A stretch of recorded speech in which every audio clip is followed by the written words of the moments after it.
भैया एक बात आपको बतावें, घर घर में राम कथा है, और यदि राम कथा नहीं है तो राम का नाम है घर घर में। और मैं कहता हूं कि ऐसा कोई प्राणी नहीं है कि जो एक बार राम ना कहता हो, एक बार राम ना कहता हो, ऐसा कोई प्राणी है? बोलो, है कोई प्राणी? राम जरूर कहता है। हाँ, जिसने संकल्प ही ले लिया है कि मुझे रावण जैसा संकल्प कि मुझे राम का नाम लेना ही नहीं है, लेकिन जब मरने लगा तो उसने भी कहा, कहां राम रन हतो पचारी, कहां है राम, कहां है राम। अब बोलो भाई, राम कहा उसने कि नहीं? मरने लगा तब राम कहा। राम ऐसा कोई भी प्राणी नहीं जिसके मुख से राम ना निकलता हो। राम तो किसी न किसी रूप में निकल ही जाता है। बोलो, निकल जाता है कि नहीं? अच्छा एक बात बताओ, जैसे आप कहोगे मुसलमान राम का नाम नहीं लेता है। अगर मुसलमान व्यापार करता है और उसकी दुकान पर किसी हिंदू की उधारी है, और यदि हिंदू की उधारी में राम कुमार नाम के व्यक्ति की उधारी है और वो 6 महीने से दुकान पर नहीं आ रहा है, फोन नंबर से वो संपर्क करेगा मुल्ला, कहेगा क्यों भैया राम कुमार, क्या बात है, 6 महीने से हमारे दुकान की उधारी पड़ी है, अभी तक तुमने नहीं दी। राम कुमार, हम तुम्हें ऐसा नहीं जानते थे, नहीं तो हम सामान नहीं देते। बोलो भाई, कितने बार उसने राम कुमार कहा? बोलो, कहा कि नहीं कहा? जल्दी बताओ, गलत कह रहा हूं? वो राम का नाम नहीं लेना चाहता है, लेकिन किसी हिंदू भाई से अगर उसका संपर्क है और दूरभाष से बात कर रहा है, हिंदू के नाम के साथ राम जुड़ा है, तो बोलो 10 बार राम राम कहना पड़ेगा कि नहीं कहना पड़ेगा? कहां बच के जाओगे, कहां बच के जाओगे प्यारे? इसलिए याद रखना, हमारे राम का नाम सर्वव्यापी है और सबका कल्याण करने वाला है। बोलो, है कि नहीं? सभी के साथ जुड़ा हुआ है। हमारे राम के नाम से कोई वंचित नहीं रह सकता है। इसलिए जीवन में हमें राम से तो जुड़ना ही जुड़ना है। तो राम कथा घर घर में पहुंच जाए, घर घर में राम कथा पहुंच जाए, इसके लिए मेरा प्रयास है। भगवान शंकर ने कहा, वो तो हृदय में है, कहा कि यदि मेरी प्रार्थना आप स्वीकार कर रहे हैं तो आप राम कथा हृदय से निकालिए और वाणी के द्वारा सुनाइए। कथा जो सकल लोक हितकारी, और सोई पूछन चाह सैल कुमारी। जो लोक कल्याण करने वाली कथा है उसको आप कृपा करके सुनाइए। भगवान शंकर ने धन्यवाद देना शुरू किया। धन्य धन्य गिरिराज कुमारी। संतान लेकिन अपने पति का त्याग, बोलो भाई, नहीं कर सकती है। पति पति होता है, अगर पति ना होता तो संतान कहां से आ जाती? बोलो भाई, संपत्ति भी मिली है और संतान भी मिली है, तो याद रखना किसके द्वारा मिली है? संपत्ति और संतान मिली है तो पति के द्वारा ही मिली है। अच्छा, मुक्ति भी मिलती है तो किसके द्वारा मिलती है? पति की सेवा करने से ही मुक्ति मिलती है।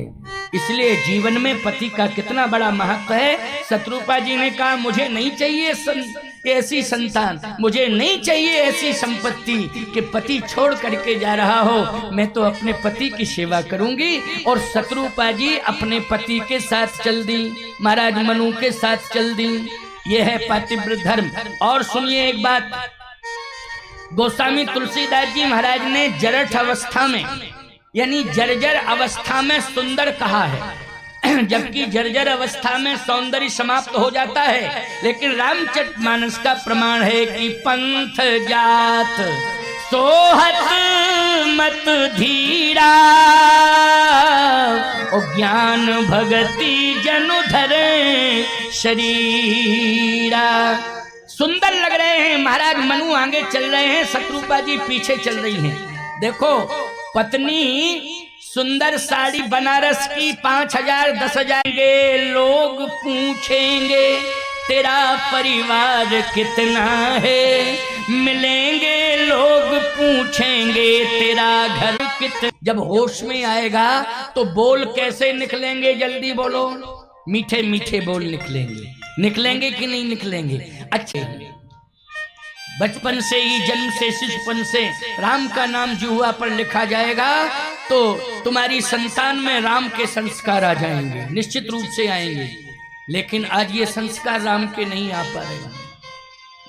क्यों? राम नाम सिखाया ही नहीं गया है। सिखाया क्या गया? शिशुपन में सिखलाया कि धरा धाम सत्य है, यौवन में सिखलाया कि अर्थ काम सत्य है। ओ पिंजड़े का पंछी जब पिंजड़े को छोड़ चला, तब सिखलाया कि राम नाम सत्य है। इसलिए हम लोगों के जीवन में राम नाम की सत्यता जन्म से ही जुड़ी होनी चाहिए।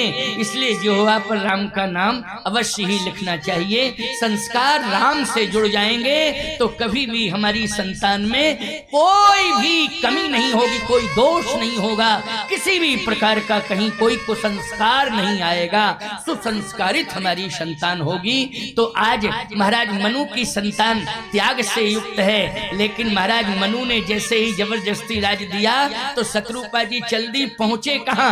बोले पंथ जात सोहत मत धीरा, ओ ज्ञान भगत जन धरे शरीरा, पहुंचे जाए धेनु मत तीरा, ओ हरस नहाने निर्मल नीरा। गोमती गंगा में स्नान किया महाराज मनु ने और शत्रुपा जी ने। इधर सत्यकेत ने सोचा कि हम भी जंगल में जावें तपस्या करने, तो अपने बेटे को राज दें और पत्नी हमारे साथ चलेगी तो मनु कैसी प्रशंसा मेरी भी होगी। लोग कहेंगे कि वाह धन्य है महाराज मनु, शत्रुपा धन्य है। देखो ब्रह्मा विष्णु महेश तीनों चक्कर काट रहे हैं, तीनों आ रहे हैं, कई बार आ रहे हैं महाराज मनु के सामने। सत्यकेत ने सोचा मेरे सामने भी आएंगे ब्रह्मा विष्णु महेश, तो सत्यकेत भी जाके रोने लगा। तो पत्नी ने कहा डांटते हुए कि बूढ़े हो गए हो, रो क्यों रहे हो? चुप, बुढ़ापे में रोते हो, शर्म नहीं आती है? इसलिए रो रहा हूं कि मैं जंगल में जाना चाहता हूं। तो चले जाओ ना जंगल में, कौन रोक रहा है? कौन रोक रहा है? कहा बेटे को बुलाओ। बेटे को बुलाया, कहा राज्य तो ले ले। बेटे ने कहा हम तो तैयार बैठे हैं, लाओ दो। अच्छा राज दिया, जेठे सुतय राज ने दीना, तो सोचा पत्नी साथ में जाएगी, लेकिन सत्यकेत की पत्नी सत्यकेत के साथ नहीं गई। हरिहित आप गवन वन कीना, अकेला गया, अकेला। बोलो गया अकेला कि नहीं गया? इससे सिद्ध क्या हुआ?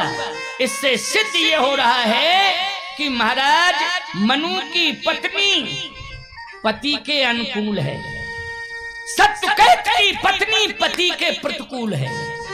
वो सत्ता से प्रभावित है, लेकिन महाराज मनु की पत्नी शत्रुपा सिद्धांत से प्रभावित हैं। और सत्ता से प्रभावित होने वाली पत्नी, ईमानदारी से बताओ प्रताप भान जैसा पुत्र भटक गया कि नहीं भटक गया? बोलो भाई। अंत में भटक गया और ऐसा भटका कि राक्षस बन गया। बन गया राक्षस की नहीं, रावण बन करके अवतरित हुआ है। और भगवान श्री राम क्या कहना, उत्तानपाद जी महाराज को ऐसा सौभाग्य मिला कि ध्रुव जी जैसा पुत्र मिला। बोलो मिला कि नहीं मिला? और ध्रुव जी जैसा पुत्र, ऐसा पुत्र जिसने 5 वर्ष की अवस्था में ही भगवान विष्णु का साक्षात दर्शन प्राप्त कर लिया। बोलो भाई, कहीं ना कहीं ये भजन के प्रभाव से दर्शन मिला भगवान का कि नहीं मिला? बाबा को भी भगवान का दर्शन मिल रहा है और पोते को भी भगवान का दर्शन मिल रहा है। बोलो मनु जी को नैमिषारण्य में भगवान विष्णु का दर्शन हुआ है और जंगल में महाराज ध्रुव को भगवान का दर्शन मिला। बोलो दोनों को मिला कि नहीं मिला? भगवान के दर्शन की फलश्रुति हुई है, फलश्रुति प्राप्त हुई भगवान के दर्शन की। लेकिन सत्यकेतु का बेटा क्या बना? सत्यकेत का बेटा बन गया राक्षस रावण। और याद रखना, लंका में जाकर के वो लंका का अधिपति बना। और लंका का अधिपति बना तो याद रखना, राम जो है शत्रु बन करके उसको मारने के लिए जा रहे हैं। जीवन में जहां पत्नी पति के अनुकूल होती है और पति धर्म के अनुकूल होता है, उस परिवार में राम का जन्म होता है। और जिस परिवार में पत्नी पति के प्रतिकूल होती है उस परिवार में राक्षस रावण का जन्म होता है। इसलिए हम सबको धर्म के अनुकूल आचरण करना है, तभी हमारे घर में श्री राम जैसी संतान होगी, राम कृष्ण जैसी संतान होगी। हम लोग आपस में अनुकूलता बना करके चलें। बस अंतर इतना है, पत्नी पति के अनुकूल चले, पति धर्म के अनुकूल चले। धर्म के अनुकूल चलना पड़ेगा आपको। ये सोचो कि पत्नी हमारी सावित्री हो, सावित्री जैसी पत्नी हो, मदालसा जैसी पत्नी हो, गार्गी जैसी पत्नी हो, तो ईमानदारी से बताओ तुम्हें क्या बनना पड़ेगा? इसके लिए तुम्हें धार्मिक आचरण करना पड़ेगा कि नहीं? सत्यवान बनना पड़ेगा, तब पत्नी कैसी मिलेगी? बोलो भाई। पत्नी मिलेगी सावित्री जैसी जब सत्यवान जैसा आचरण करोगे। और कहीं यदि तुमने अपने जीवन में खरदूषण वाली परंपरा अपना ली तो ईमानदारी के साथ बताओ, ना तो तुम्हारे घर में कभी कौशल्या जी आएंगी, ना सावित्री जी आएंगी, ना गार्गी आएंगी, ना सीता आएंगी, ना मदालसा, ना मांडवी। ये सब कभी नहीं आएंगी तुम्हारे घर में। मांडवी, सीता, सावित्री, मदालसा तभी आएंगी जब तुम्हारा धर्म युक्त आचरण होगा, धर्म पथ पर चलोगे, अच्छा आचरण करोगे, अच्छे काम करोगे, तब तुम्हारे घर में इस प्रकार से मंगल ही मंगल होगा। और संतान भी ऐसी होगी जो संतान समाज में केवल ख्याति प्राप्त ही नहीं करेगी, वही संतान भगवान को भी प्राप्त करेगी। भगवान को प्राप्त करना बहुत बड़ी उपलब्धि है। आप सबने आज के प्रसंग में यही सुना है कि हमें धर्म के अनुकूल आचरण पैदा करना है और प्रतिकूलता में अनुकूलताओं का दिग्दर्शन कराना है। प्रतिकूलताओं में अनुकूलताएं लोग कम बिठा पाते हैं, ज्यादातर अनुकूलता में प्रतिकूलता पैदा कर देते हैं। इसलिए रामचरितमानस का ये प्रसंग आपको शिक्षा दे रहा है कि आपको धर्मानुकूल आचरण करना है और रामचरितमानस को घर घर में रखना है, घर घर में रामायण को पढ़ना है।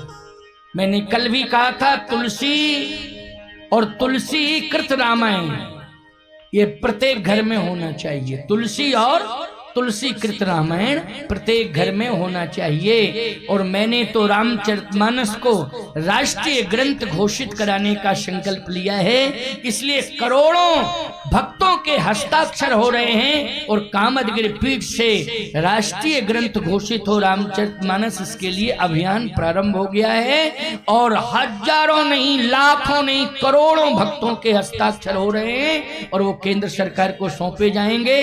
एक दिन मैं हृदय से कह रहा हूं इस बात को, रामचरितमानस राष्ट्रीय ग्रंथ घोषित हो जाएगा, फिर रामायण का कोई अपमान नहीं कर पाएगा। ये हमारे हिंदुओं की, सनातन की बहुत बड़ी धरोहर है। और मैं कहता हूं अगर कोई भी पढ़े तो इंसान में इंसानियत लाने में रामचरितमानस ग्रंथ सबसे बड़ा सहयोगी के रूप में सिद्ध होता है। कोई भी पढ़े, मैं कहता हूं कुछ मुसलमानों ने रामायण पढ़ी तो रामायण के कथावाचक हो गए। क्यों भाई, हो गए कि नहीं हो गए? उन्होंने रामायण की कथाएं सुनाना शुरू कर दी थी, ये रामायण का प्रभाव था। इसलिए मैं कहना चाहता हूं कि हिंदू हो, चाहे मुसलमान हो, चाहे सिख हो, चाहे ईसाई हो, चाहे बौद्ध हो, चाहे जैन हो, कोई भी हो, रामचरितमानस को जो पढ़ेगा वो इंसान ही नहीं, वो एक दिन भगवान बन जाएगा, उसकी समाज में भगवान की तरह पूजा होगी। इसलिए हमें रामायण को पढ़ना चाहिए। रामायण को पढ़ने से हमारे जीवन का आचरण पवित्र होता है, चरित्र का निर्माण होता है।